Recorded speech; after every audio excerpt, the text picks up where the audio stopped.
오늘 마태복음 5장 5절을 중심으로 온유한 자는 복이 있나니 라는 말씀으로 하나님 말씀 전하겠습니다. 팔복을 우리가 이해할 때에 그 8가지의 그 내용들을 하나씩 떼어서 이해하면 안 됩니다. 무슨 말이냐 하면 그 전부를 계속해서 연결해서 생각해야 한다는 것입니다.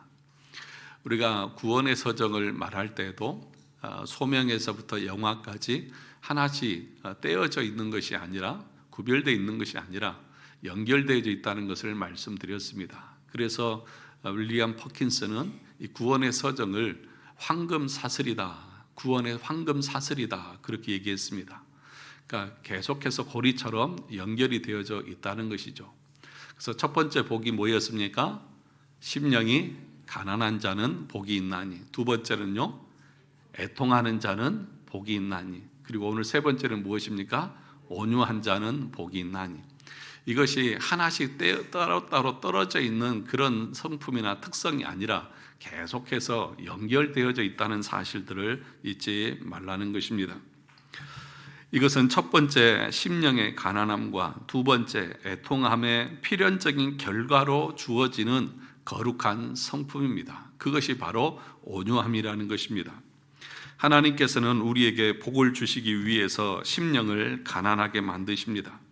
이것은 자기 자신의 부족함과 아무것도 아닌 것을 깨닫는 것입니다. 자신의 무가치함과 무익함을 깨닫는 것이라는 것입니다. 경제적 가난이 아니라 영적인 가난이라고 말씀을 드렸습니다. 하나님 앞에서의 영적인 파상 상태, 하나님 앞에서 내 의를 하나도 주장할 수 없는 상태를 깨닫고 거기에서 오는 가난함과 애통함을 말하는 것입니다. 자신의 잃어버림 받은 상태에 대한 애통과 하나님을 대적하는 자신의 죄에 대한 두려움에서 나오는 슬픔이 애통인 것입니다. 자신의 죄에 대해서 해결할 수 있는 능력이 자신 안에 없다는 사실 앞에서 애통하고 슬퍼할 수밖에 없습니다. 집을 나간 탕자가 허랑방탕한 생활을 하고 먹을 것이 하나도 없는, 돼지 쥐엄 열매도 줄 사람이 없는 그 곤고한 상태에서 이제 나는 여기서 주려 죽는구나 라고 하는 애통과 가난, 그것을 지금 성경 우리에게 가르치고 있는 것입니다. 그 사실 앞에 슬퍼하고 애통하는 그 영적인 발견, 거기서 나오는 것이 온유함이라는 것입니다. 그렇다고 하면 예수님께서 말씀하신 온유함이라고 하는 것이 무엇이고 또 그 온유함이 아닌 것은 또 어떤 것일지 살펴보려고 합니다. 세상에서 말하는 온유함과 성경에서 말하는 온유함은 다른 것입니다. 세상적으로는 세상에서 사람들은 그 온유함을 천성적인 약함이나 또는 소심함을 하고 생각을 합니다. 어떤 사람은 본래 성격이 유순하고 조용하고 다툼을 싫어하는 사람도 있습니다. 천성적으로 순한 사람이 있다는 것이죠. 그러나 그것은 그 사람의 기질인 것이지 성경에서 말하는 온유함은 아닌 것입니다. 참된 온유함이라고 하는 것은 세상의 논리에 굴복하지도 않고 악과 타협하지도 않습니다. 모세는 민수기 12장 3절에 보면 온유함이 지면의 모든 사람보다 더하더라. 이 땅에 있는 사람 중에 모세가 가장 온유한 사람이라는 것입니다. 그런 모세도 황금 송아지 앞에서 춤추는 이스라엘 백성들을 바라보면서 어떻게 했습니까? 하나님의 영광과 그 거룩함과 존귀함이 땅에 떨어질 때에 그 십계명의 두 돌판을 그들 앞에서 깨트려 버리며 분노했습니다. 출애굽기 32장 19절에 보면 진에 가까이 이르러 그 송아지와 그 춤추는 것들을 보고 크게 노하여 손에서 그 판들을 산 아래로 던져 깨뜨리니라. 그러니까 온유함이라고 하는 것은 그냥 좋으면 좋은 것이라고 하는 유순함이라든지 또는 그냥 넘어가는 그런 기질이 아니라는 사실입니다. 그래서 두 번째로는 온유함은 비굴함이나 무기력함이 아닙니다. 온유함이라고 하는 것은 아첨하거나 자신의 신념을 굽히는 비겁함이 아닌 것입니다. 온유함은 불의를 보고도 침묵하거나 진리가 훼손당하는데도 좋은 게 좋은 거지라고 넘어가는 무기력함이 아니라는 것입니다. 마태복음 11장 29절에 보면 예수님은 자신을 가리켜서 이렇게 말씀하셨습니다. 나는 마음이 온유하고 겸손하니. 예수님의 마음이 어떻다고요? 온유하고 겸손하다. 나의 멍에를 메고 내게 배우라. 그리하면 너희 마음이 쉼을 얻으리니. 예수님은 마음이 온유하고 겸손하신 분이십니다. 그렇게 마음이 온유하신 분이 사람들이 성전에서 매매하고 장사할 때는 어떻게 하셨습니까? 노끈으로 채찍을 만들어서 상을 엎고 그 사람들을 성전에서 다 쫓아내버리셨습니다. 하나님의 거룩과 영광이 훼손될 때에 그들에게 분노하시고 그들의 모든 것을 다 쓸어버리셨습니다. 이것은 예수님의 개인적인 복수심에서 나온 것이 아닙니다. 그렇게 온유하다고 하시는 분이 그렇게 분노하실 수 있느냐 하는 것이죠. 모세는 지면의 모든 사람보다 온유함이 승하다고 했지만 하나님의 영광이 훼손될 때는 그 십계명의 돌판마저 집어 던져버릴 정도로 분노했고, 예수님도 마음이 온유하고 겸손하신 분이시지만 하나님의 성전이 더럽혀질 때에 그분은 분노하셨던 것입니다. 셋째로는 온유함이라고 하는 것은 감정이 없는 무관심이 아닙니다. 온유한 사람은 자신의 명예와 이익이 훼손될 때는 잠잠하지만 하나님의 영광이 모독을 당하거나 진리가 짓밟힐 때는 의로운 분노를 터뜨릴 줄 아는 그 심령의 상태인 것입니다. 사무엘상 17장 45절에 보면 다윗이 아버지의 심부름으로 전쟁 중에 있는 형들을 찾아갔다가 골리앗이 이스라엘의 군대를 모욕하는 소리를 듣고 이렇게 말합니다. 다윗이 블레셋 사람에게 이르되 너는 칼과 창과 단창으로 내게 나아오거니와 나는 만군의 여호와의 이름 곧 내가 모욕하는 이스라엘 군대의 하나님의 이름으로 내게 나아가노라. 어린 소년의 그 입장에서 그 2미터가 넘는 그 골리앗 앞에 그는 목숨을 내어놓고 나갑니다. 왜 나갑니까? 자신의 명예나 이익이 훼손당해서가 아니라 하나님의 거룩한 이름이 모독을 당하고 있었기 때문인 것입니다. 참된 온유함이라고 하는 것은 무조건 다 참고 무조건 다 이해하는 것이 아닙니다. 자신의 명예나 이익이 실추될 때는 인내하고 참지만, 그러나 하나님의 거룩한 영광이 훼손될 때는 분노할 줄 알고 그것에 대해서 맞서 싸울 줄 아는 그 마음의 상태가 온유함이라는 것입니다. 그런데 우리는 반대로 행하는 것 같습니다. 거꾸로 합니다. 자신의 명예나 이익이 실추될 때는 분노합니다. 때로는 어떤 사람들은 기분 내키는 대로 다른 사람을 향해서 분노하고 화를 내기도 합니다. 자기 뜻대로 안 된다고 자기 감정대로 자기 욕망대로 화를 내고 큰 소리를 치고 합니다. 그러면서 항상 하는 말이 있어요. 뭐냐 하면 나는 뒤끝이 없다는 것입니다. 항상 하는 말이 나는 뒤끝이 없다, 이해해라 라고 말해버립니다. 이것은 성경에서 말하는 온유함과는 반대되는 성향인 것입니다. 이것은 극단적 이기주의의 전형을 보여주는 것입니다. 다른 사람은 그 말로 인해서 상처를 이미 받았고 감정이 상했는데 자기 혼자만 아무렇지도 않은 척 자신의 행한 그 악에 대해서 합리화를 하는 것입니다. 뒤늦게 자신의 실수가 잘못인 것을 깨달았다고 하면 사과부터 해야 될 일인데도 불구하고 사과하지도 않습니다. 자신의 죄를, 자신의 잘못을 다른 사람에게 전가시키고 자신은 쿨한 척, 자신은 의로운 척 그렇게 죄를 전가하는 그런 사람들이 있는 것입니다. 이것은 자신의 죄를 다른 사람들에게 뒤집어 씌우는 더 큰 악인 것입니다. 예를 들어서 만약에 어떤 사람이 도둑질을 했습니다. 그리고 잡혔어요. 그리고 재판장 앞에 가가지고 나는 원래 기질이 뭘 보면 훔치는 습성이 있어서 그러니까 이해해 달라고 그러면 그 재판장이 뭐라고 그럴까요? 미친놈 아니야. 그러지 않겠습니까? 그런데 여러분, 왜 우리는 다른 사람들에게 분노하고 화를 내고 그렇게 하고 나서 나는 뒤끝이 없어, 그러니 네가 이해해라, 그렇게 말하십니까? 그것이 온유함입니까? 그것이 쿨한 것입니까?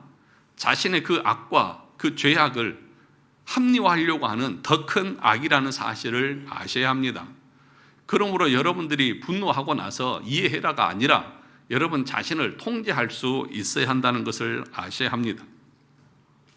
분노와 성냄만큼 마귀가 우리 마음속으로 들어올 여지를 주고 그 마귀가 내 마음을 차지하도록 만드는 것은 없습니다. 마귀는 우리를 분노하게 해서 그 분노의 자리에 자기가 자리를 잡는 것입니다. 에베소서 4장 26절 27절에 보면 분을 내어도 죄를 짓지 말며 해가 지도록 분을 품지 말고 마귀에게 틈을 주지 말라, 그렇게 얘기하고 있습니다. 분을 내어도 죄를 짓지 말며, 여러분 우리가 감정적으로 분노가 일어날 수 있죠. 그렇다고 해서 말을 함부로 짓거리면 됩니까? 죄를 짓지 말아야 됩니다. 마음에 분노가 일어날 수 있어요. 살아있는 감정이 일어날 수 있습니다. 그렇다고 해서 거기서 고삐 풀린 망나니처럼 뚫린 입이라고 막 짓거려대면서 사람들에게 상처를 주고 나서 나는 뒤끝 없으니까 네가 이해해라, 그것이 어떻게 하나님 앞에서 정당화될 수 있느냐는 것입니다. 분노를 허용하면 사탄을 맞아들이게 되는 것입니다. 그래서 토마스 왓슨이라고 하는 사람은 이렇게 말했습니다. 화를 잘 내는 사람은 마귀와 한 침대를 쓰는 사람이다. 화를 잘 내는 사람은 누구와 한 침대를 쓰고 있다고요? 마귀와요. 이 마귀와 한 침대 속에 있는 사람들이 많아요. 화를 잘 내요. 보면 노예도 가서 보면 어떤 목사님은 겉하면 화를 내요. 그냥 자기 뜻대로 안 되면 화 내버려요. 그냥 뭐 앞에 저질러 버려요. 막. 그런 사람들 보면 참 답답해요. 네. 사랑하는 성도 여러분, 분노를 허용하면 그 분노 속에 마귀가 틈을 타고 내 마음에 자리를 잡는다는 사실을 아셔야 합니다. 화를 낸다고 하는 것은 거기에 마귀가 함께 한 침대에서 편안하게 서로 사이좋게 놀고 있다는 사실을 여러분 기억하셔야 합니다. 그러면 성경적인 참된 온유함이라고 하는 것은 무엇입니까? 성경적인 온유함이라고 하는 것은 인간의 본성에서 나오는 것이 아닙니다. 기질에서 나오는 것도 아닌 것입니다. 오직 성령 하나님께서 우리 안에서 창조하신 거룩한 성품인 것입니다. 갈라디아서 5장 22절 23절을 보면 성령의 9가지 열매가 나오지 않습니까? 오직 성령의 열매는 사랑과 희락과 화평과 오래 참음과 자비와 양성과 충성과 그 다음에요 온유와 절제니, 그렇게 말합니다. 온유와 절제다. 이것이 무엇의 열매라고요? 성령의 열매인 것입니다. 그러니까 하나님께서 택한 자녀들을 부르시고 성령께서 우리의 심령을 거듭나게 하셔서 변화시킬 때에 우리 안에서 나타나는 성령의 열매가 뭐냐? 그것이 곧 온유함이고 절제입니다. 그러므로 거듭나지 않은 사람들에게는 온유함이 있을 수가 없습니다. 반대로 정말 내가 참으로 예수 믿어서 거듭난 심령이라고 하면 그 마음 가운데 온유함이 있을 것입니다. 그리고 절제가 일어날 것입니다. 이 온유함이라고 하는 것은 앞에서 말씀드린 것처럼 심령의 가난함과 애통한 심령을 통과한 영혼에게 맺히는 열매인 것입니다. 생각해 보십시오. 내 심령이 가난함을 깨닫고 그리고 거기서 내가 애통해서 내 마음이 온유하게 된 사람이라고 하면 하나님 앞에서 자신의 비참함을 깨닫고 자신의 죄 때문에 애통한 사람이라고 하면 자연스럽게 온유할 수밖에 없습니다. 그런데 내가 분노하고 그리고 내가 화를 내고 내 마음이 온유하지 않다고 하는 것은 그 사람은 하나님 앞에서 가난한 심령이 아닌 것이고 애통해 보지도 않은 사람인 것이고 성령의 은혜가 그 사람에게는 없는 사람인 것입니다. 그러므로 우리 스스로를 이 말씀 앞에서 우리는 돌아봐야 합니다. 온유함은 하나님 앞에서 자신의 무가치함을 깨닫게 될 때 교만할 수 없고 겸손할 수밖에 없는 영혼의 상태라고 분명하게 말했습니다. 그런데 여러분도 한번 보세요. 주변을 보세요. 저만 여러분 주변의 사람들을 보고 있는 것이 아니잖아요. 여러분들도 성도들끼리 서로 대화를 해보고 또 만나서 사귀어 보면은 사람들이 어때요? 정말 자상하고 친절하고 온유하고 겸손하던가요? 아니면 아이고 저 사람한테는 말 한마디만 잘못하면 버럭 화를 내니까 무슨 말을 못해? 그런 사람들 주변에 있습니까? 없습니까? 다 있죠. 네, 다 있습니다. 그런데 그들이 분노를 하는 이유가 정말 다윗처럼, 정말 예수님처럼 하나님의 영광이 훼손되고 진리가 왜곡될 때에 거기에서 나오는 분노입니까? 아니면 자기 감정, 자기 기분, 자기 내키는 대로, 자기 뜻대로 안 된다고 그냥 성질 난다고 성질 부리는 것입니까? 대부분은 후자입니다. 정작 하나님의 영광을 위해서는 나서지도 않습니다. 그런데 자기 유익이 훼손당하고 자기가 조금 모욕을 당했다고 생각하면은 발끈하면서 일어나는 모습들을 우리는 너무나 많이 보는 것입니다. 사랑하는 성도 여러분, 온유한 사람은 더 이상 하나님 앞에서나 사람 앞에서 자신을 내세우거나 교만하게 자기 주장을 하지 않습니다. 아니, 주장을 할 수가 없습니다. 따라서 온유함이라고 하는 것은 하나님의 은혜로 잘 다스려지고 통제되는 영혼의 상태를 가리켜서 온유합니다. 무엇으로 다스려진다고요?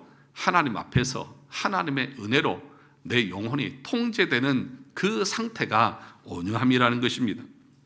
그래서 이 온유함이라고 하는 헬라어 단어가 프라우스인데 사나운 야생 동물을 조련해서 그 동물이 길들여진 상태를 말합니다. 우리가 서커스나 이런 거 보면 조련사들이 호랑이나 사자를 길들여서 제주를 넘기는 그런 일들을 하잖아요. 또는 야생마들을 조련사들이 길들여서 사람의 말을 듣도록 그렇게 하잖아요.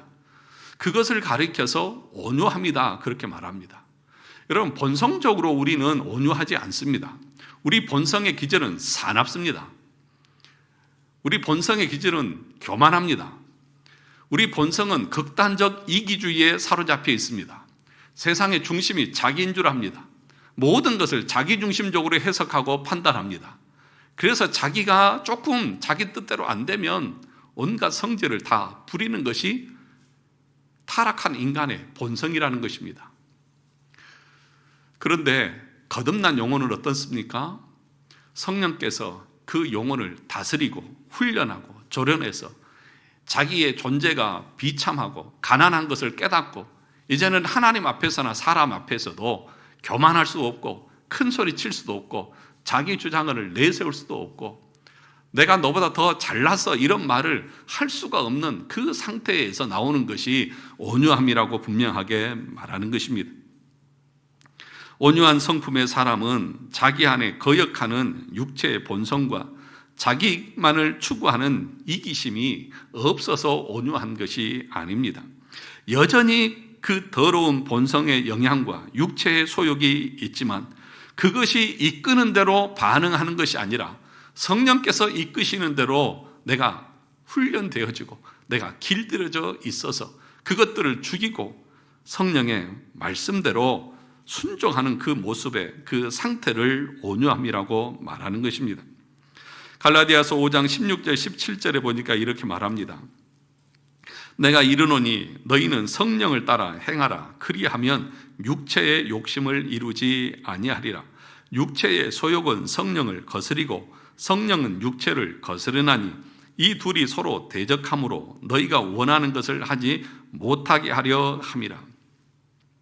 거듭나기 전에 우리 영혼의 상태는 어떠하다고 했습니까? 거듭나기 전에 우리는 육체의 소욕밖에 없습니다. 의지는 죄밖에 짓지 않습니다. 그래서 거듭나지 않은 심령은 자기만을 위해서 삽니다. 자기중심적으로 삽니다. 그런데 거듭난 심령에는 또 하나의 성품이 있죠. 누가 있죠? 성령이 그 안에 계십니다. 그래서 이 둘이 우리 안에서 계속 싸웁니다. 그래서 거듭나지 않는 사람은 참 쉬워요, 사는 게. 왜냐하면 자기 의지대로, 본성대로, 자기 본성에 충실하면 되거든요. 그런데 거듭난 심령은 참 힘들어요. 마음은 죄를 짓고 싶은데, 마음은 하고 싶은데 하나님은 그러면 안 된다고 그러거든요. 이 둘이 계속 싸워요. 이것이 경건의 훈련인 거예요.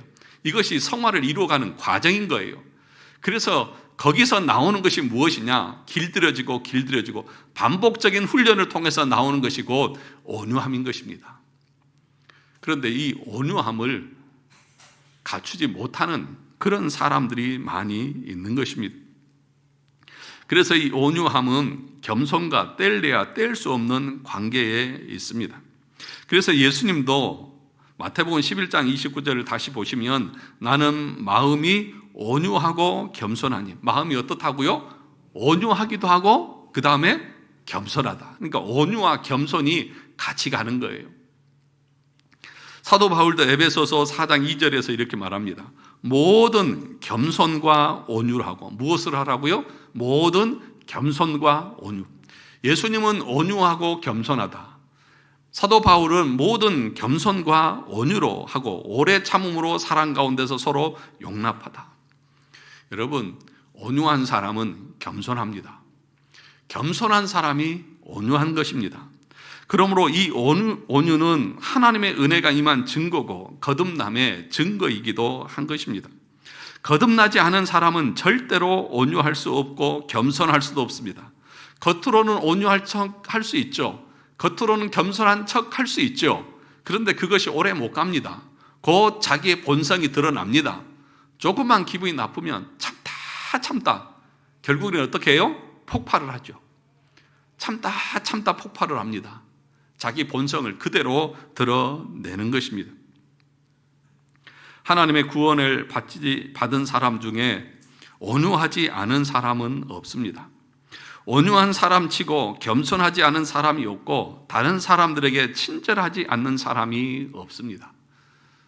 그러면 한번 우리 자신 한번 이 말씀 앞에서 점검해 보시죠.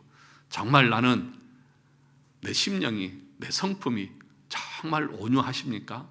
이 온유하다고 하는 것은 내가 하나님 앞에서 가난한 심령이라는 것, 그리고 그 죄 앞에서 내가 애통하면서 내가 아무것도 아니라고 하는 그 겸손함에서, 내가 죄인이라고 하는 그 겸손함에서 나오는 온유함이 여러분에게 있느냐 하는 것입니다. 저와 여러분들을 하루아침에 이 온유가 나올지는 않을 것입니다. 여전히 우리 안에는 육체의 본성이 함께 거하기 때문인 것입니다.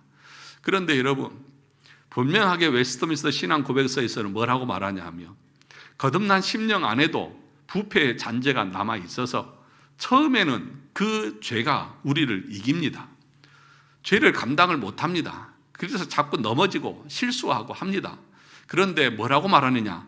점점 하나님의 은혜로 말미암아서 그 죄를 이긴다고 말합니다. 결국에는 우리가 이깁니다.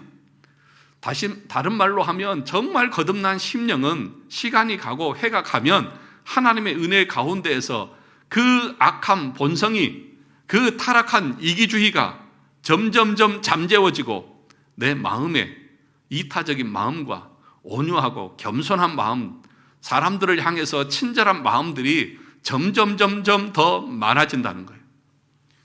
제가 늘 말씀드리는 것이 그거잖아요.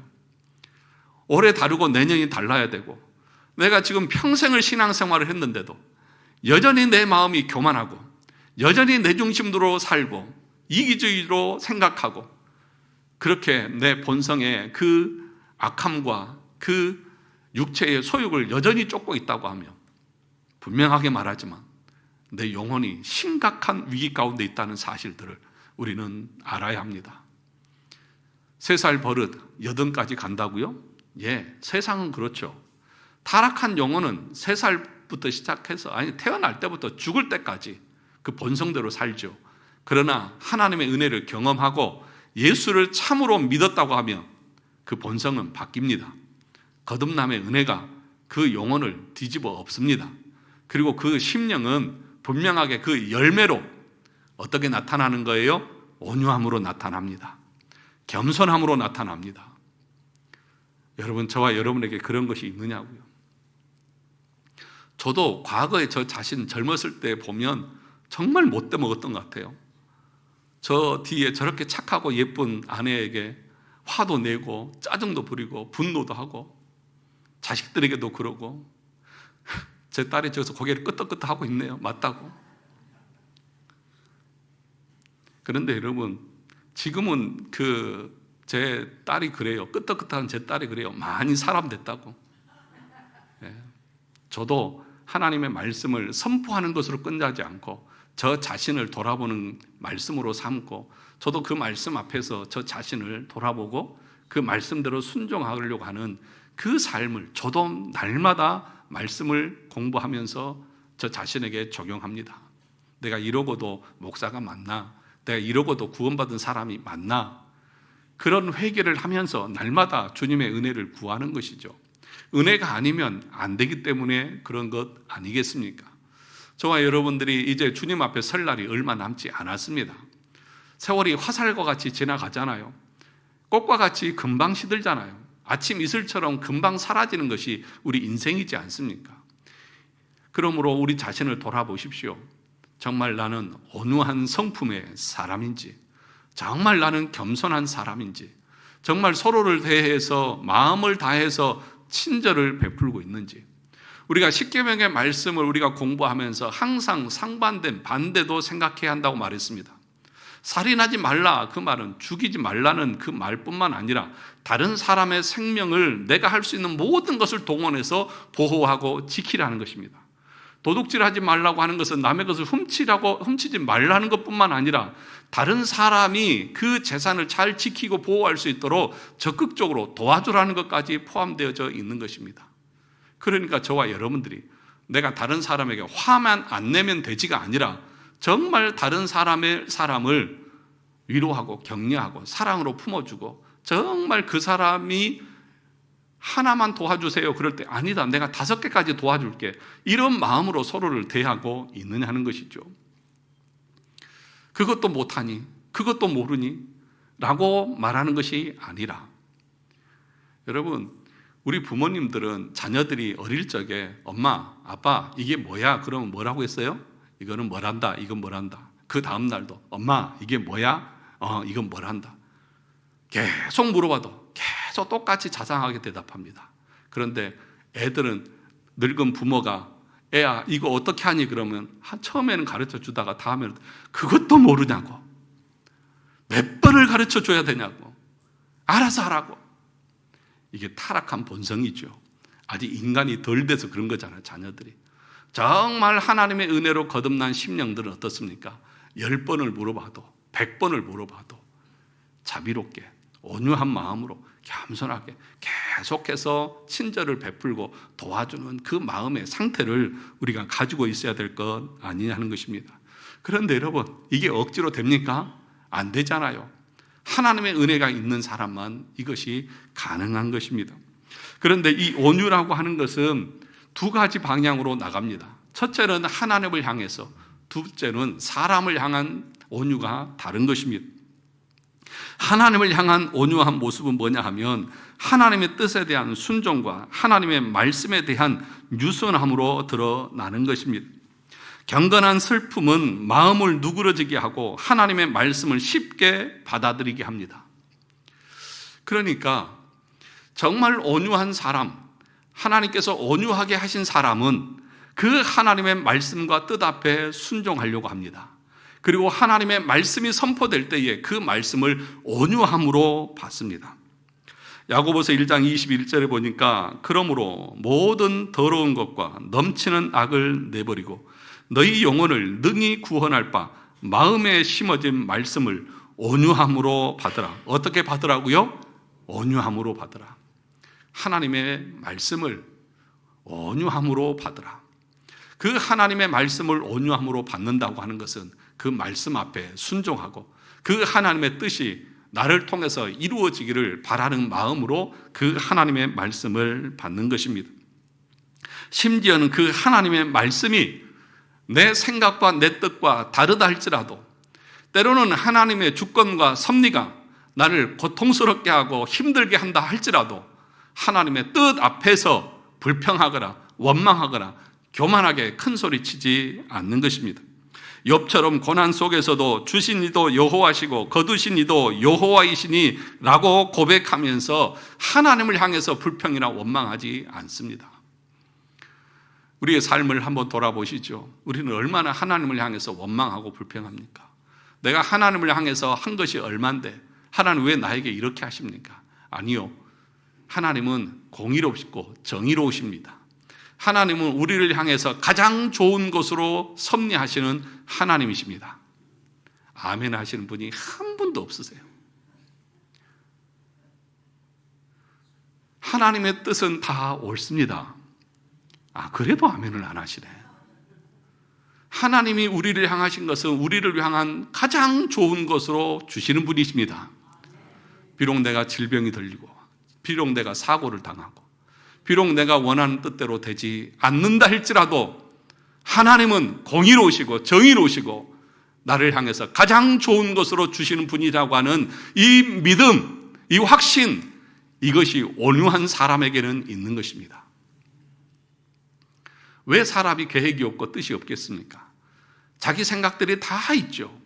그런데 교만한 사람들은 자기 생각이 맞다고 생각하면서 하나님을 향해서 하나님의 생각과 하나님의 계획이 잘못되어졌다고 불평합니다. 그러나 정말 온유한 사람은 하나님 앞에서 자기 심령의 가난함을 경험하고 하나님 앞에 의로움이 하나도 없다는 것을 깨달은 사람은 그 애통 속에서 하나님 맞습니다. 하나님은 공의롭고 정의로우시고 나를 향해서 가장 좋은 것을 계획하고 계시는 분이십니다 라고 고백하면서 어떤 상황 속에서도 그 하나님 앞에서 원망하고 불평하지 않는다는 것입니다. 사랑하는 성도 여러분, 매튜 헨리라고 하는 목사님이 이런 말을 했습니다. 온유한 자는 하나님과 다투지 않는 조용한 영혼을 가졌다. 온유한 자는 하나님과 다투지 않습니다. 하나님께서 행하시는 것이 다 맞고, 여러분, 우리가 하나님의 주권, 또 하나님의 작정, 예정, 섭리 이런 내용들을 다 배웠잖아요. 영원전에 하나님께서 우리 인생을 다 계획하셨잖아요. 그리고 그 계획하신 것들을 지금 하나님은 다 섭리하고 계시잖아요. 우리가 섭리를 통해서 공부했을 때 뭐예요? 머리털 하나까지 다 세시고, 그죠? 가뭄과 또는 풍년과 병든과 나음과 모든 것을 하나님이 다 주관하고 섭리하십니다. 우리 안에서 일어난 그 어떤 것도 하나님의 섭리 밖에서 일어나는 일은 없습니다. 그런데 하나님은 섭리하실 때 어떻게 하시느냐? 택한 자신의 자녀들을 가장 유익하도록 하나님은 섭리하십니다. 아멘이십니까? 그걸 우리는 믿습니다. 하나님이 지금도 나를 관찰하시고 나를 돌보시고 하나님이 지금도 어떤 어려움 속에서도 나에게 가장 좋은 곳으로 이끌어 가신다. 섭리를 공부할 때에 제일 중요한 것이 뭐냐? 하나님은 악한 자들도 섭리하시지만 자기 자녀들을 구원으로 이끌어 가는 데 있어서 하나님은 정확하게 섭리하시고 교회에 유익이 되도록 섭리하신다. 이렇게 하나님은 우리를 섭리하십니다. 그러면 저와 여러분들이 정말 하나님을 내 아버지로 섬기고 있고 그분의 은혜로 내가 구원받았다고 하는 그 믿음이 있다고 하면, 여러분, 내 아버지가 나를 구원하기 위해서 독생하신 예수 그리스도를 십자가에 못 박아 죽이기까지 나를 사랑하신다는 것을 여러분이 믿는다면 하나님이 나에게 가장 좋은 것으로 주시지 않을까요? 그렇지 않습니까? 그러므로 우리는 어떤 상황 가운데서도 하나님을 향해서 원망하고 불평하지 않습니다. 그것이 하나님을 향해서 우리가 가지는 온유함인 것입니다. 두 번째로 사람을 향한 온유가 있습니다. 이 온유는 이웃이 나에게 어떤 모욕과 무례함을 행할 때에도 끈기 있게 견뎌내고 자신을 향한 훈계와 교훈도 기꺼이 받아들이고 자신보다도 다른 사람들을 더욱 높이는 모습으로 나타난다고 말합니다. 다른 사람들이 나에게 흥분하고 분노할 때에도 하나님의 은혜로 말미암아 그 온유함을 잃지 않는 것입니다. 갈라디아서 6장 1절에 보면 이렇게 말합니다. 형제들아, 사람이 만일 무슨 범죄한 일이 드러나거든 신령한 너희는 온유한 심령으로 그러한 자를 바로잡고, 어떤 심령으로요? 온유한 심령으로 바로잡고 너 자신을 살펴보아 너도 시험에 빠질까 두려워하라. 사랑하는 성도 여러분, 이 온유함이라고 하는 것은 해를 참는 것, 해를 입힌 것을 용서하는 것, 악을 선으로 갚는 것, 이 세 가지가 포함되어 있는 것이다, 그렇게 말합니다. 사람을 향한 온유함에는 뭐가 포함되어 있다고요? 누군가가 나에게 해를 끼치고 악을 행할 때에도 그것을 참는 것이고, 그 해를 악으로 갚지 않는 것입니다. 그리고 그것을 용서하는 것까지 포함하는 것이라고 말하는 것입니다. 힘이 없어서가 아닌 것입니다. 힘을 가졌지만 나도 똑같이 보복해 줄 수 있고 나도 똑같이 갚아줄 수 있지만 하지 않는 것입니다. 여러분, 가장 다루기 어려운 것이 무엇인지 아십니까? 무엇이 가장 다루기 힘들까요? 여러분 다 아시잖아요. 누구를 다루기가 제일 힘들어요? 나 자신이요. 그러므로 여러분, 자기 자신을 다스릴 줄 아는 자는 가장 강한 자라고 그렇게 말합니다. 자기 자신을 다스릴 줄 아는 용사보다 강하다고 그렇게 말합니다. 여러분, 그래서 여러분, 자기 자신을 통제할 줄 알고 다스릴 줄 아는 사람, 여러분 그런 사람 조심하셔야 됩니다. 버럭 화내고, 내가 화내면 맞짱 떠서 화내고 욕해버리고 그런 사람이 무서운 것이 아니라, 내가 그를 향해서 무례하게 행하고 악을 행하는데도 미소를 지으면서 웃고 그냥 참고 넘어가는 그 사람이 진짜 무서운 사람인 것입니다. 제가 그런 사람이거든요.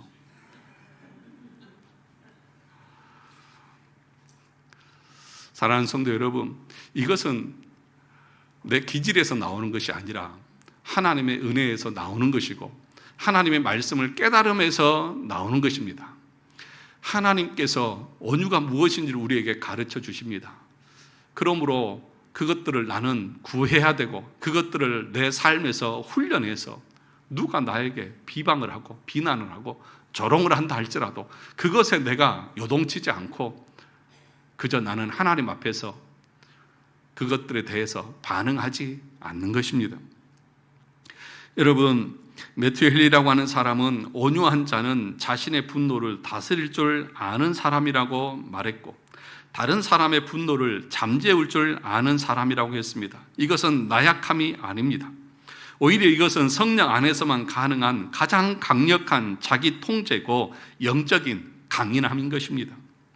사무엘하 16장에 보면 다윗이 자기 아들 압살롬에서 쫓겨갈 때에 시므이라고 하는 그 사람이 찾아오면서 뒤따라오면서 이 비루한 자야, 피 흘린 자야 하면서 조롱하고 비난하고 저주합니다.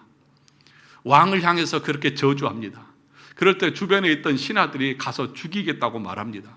그럴 때 다윗이 뭐라고 말하냐면 이렇게 말합니다. 또 다윗이 아비새와 모든 신하에게 이르되 내 몸에서 난 아들도 내 생명을 해하려 하거든 하물며 이 베냐민 사람이야 버려두라. 그가 저주하게 여호와께서 그에게 시키신 것이 것이니. 자신을 향해서 저주하는 그 시므이를 향해서 힘이 있습니다. 능히 할 수 있는 능력도 있습니다. 말 한마디면 신하들이 가서 단칸에 목을 베일 수도 있습니다. 그런데 다윗은 뭐라고 말합니까? 내비둬라. 내 아들도 나한테 저주하는데 하물며 저 시므이야. 하나님께서 저주하게 하셨으니 내가 그냥 받겠다. 그것이 거기서 나오는 것이 온유함인 것입니다. 우리 같으면 어떻게 할까요? 힘도 있고 능력도 있어요. 그러면 시원하게 보복해주면 마음이 후련하지 않겠습니까? 그것은 강인함이 아니라, 그것은 온유함이 아니라, 그것은 하나님의 뜻과는 전혀 상관없는 육체의 본성에서 나오는 것입니다. 사랑하는 성도 여러분, 오늘 본문의 말씀은 시편 37편 11절의 말씀을 예수님께서 인용하신 것입니다. 우리 시편 37편을 가서 볼까요? 시편 37편입니다.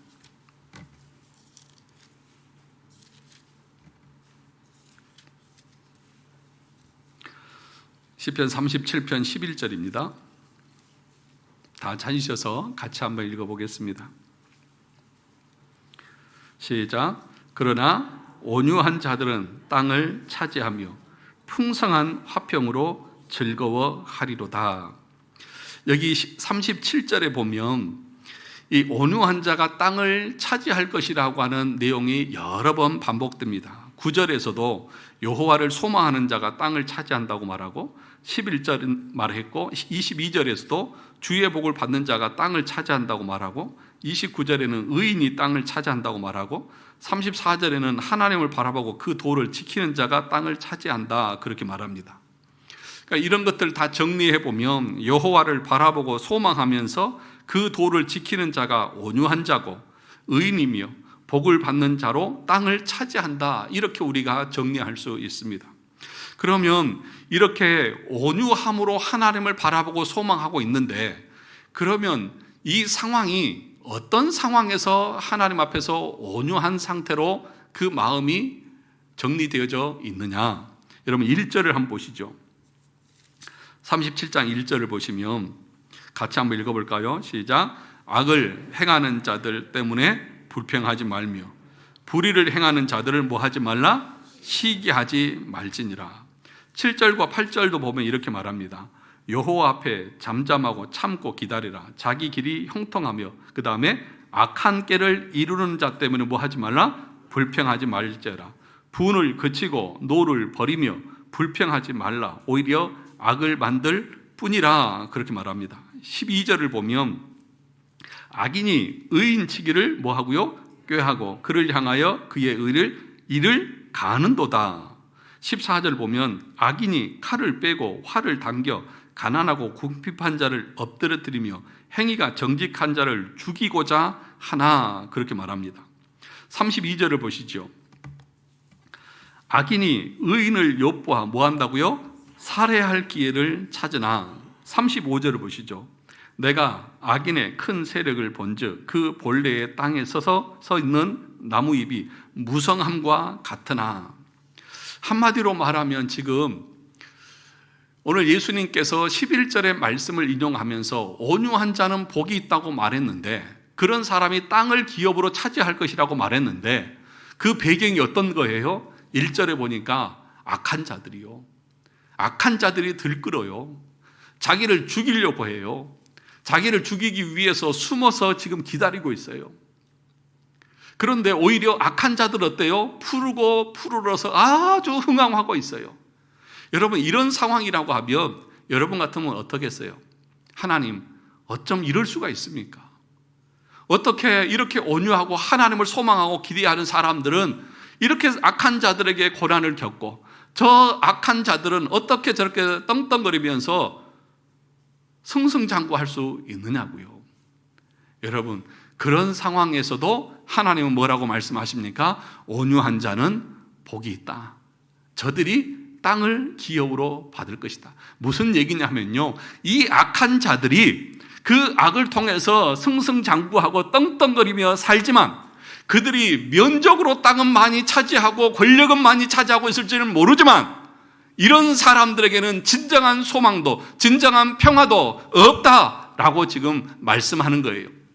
진짜 온유한 사람들에게는 하늘의 위로와 평강과 하나님께서 주시는 이 땅의 것들을 기쁨으로 누리는 복을 갖게 될 것이라고 말합니다. 여러분 여기서 땅을 기업으로 받을 것이라고 하는 이 말은 우리가 온유하면 이 세상에서 부동산을 많이 소유하게 될 것이다 그 말을 하고 있는 것이 아니라 비록 우리가 가진 것이 적다 할지라도 하나님은 온유한 자들이 이 땅에서 하나님을 소망하면서 하나님이 주신 그 은혜와 복을 평강 가운데서 누리고 즐거워함으로 자신의 인생을 살아가도록 하나님이 복을 주신다는 것들을 말씀하고 있습니다. 여러분 생각해 보세요. 늘 분노하고 늘 갈등하고 늘 싸우고 누군가 갈등하는 그 사람이 아무리 그렇게 싸우고 훔쳐서 많은 것을 가졌다 할지라도 그 마음에 평강이 있을까요? 그 마음에 기쁨이 있을까요? 없습니다. 그러나 여러분 비록 작은 것을 소유했다 할지라도 마음이 온유한 사람은 만나는 사람들마다 뭐가 있어요? 기쁨이 있고 즐거움이 있잖아요.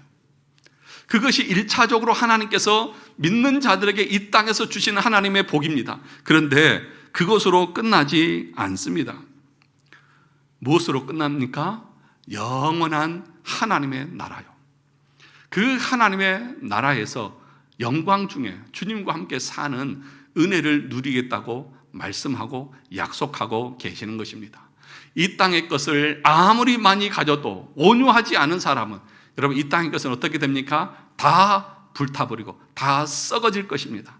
그러나 썩지 않는 새 하늘과 새 땅에서 하나님께서는 그 나라에서 하나님과 함께 할 수 있는 은혜를 베푸시겠다고 약속하고 계시는 것입니다. 사랑하는 성도 여러분, 우리는 하나님 앞에 온유함을 구해야 합니다. 이 골로새서 3장 12절에 보면 겸손과 온유와 오래 참음으로 옷 입으라, 그렇게 말합니다. 온유로 옷 입으시기를 주님의 이름으로 축원합니다. 온유가 여러분들의 옷이에요. 그리고 그 온유함이 가장 아름다운 치장이다, 그렇게 얘기합니다. 그래서 정말 친절하고 온유한 사람들 보면은 칭찬이 나오고 즐거움이 있잖아요. 여러분, 그런데 다 가져도 온유함이 없이 사나운 사람에게는 아무도 찾아가지 않습니다. 그래서 어거스틴은 이런 말을 했습니다. 그리스도는 우리에게 그의 기적적인 일들, 예컨대 장님의 눈을 뜨게 하는 것, 죽은 자를 살리는 것을 배우라고 명하시지 않고 그분의 온유를 배우라고 하셨다. 예수님께서 말씀하셨잖아요. 마태복음 11장 29절에서 나는 마음이 온유하고 겸손하니 내게 와서 배우라. 우리 주님은 우리를 향해서 온유를 배우라고 말씀하고 계시는 것입니다. 사랑하는 성도 여러분, 어디서 우리가 온유를 배울 수 있습니까? 예수님에게서 배울 수 있습니다.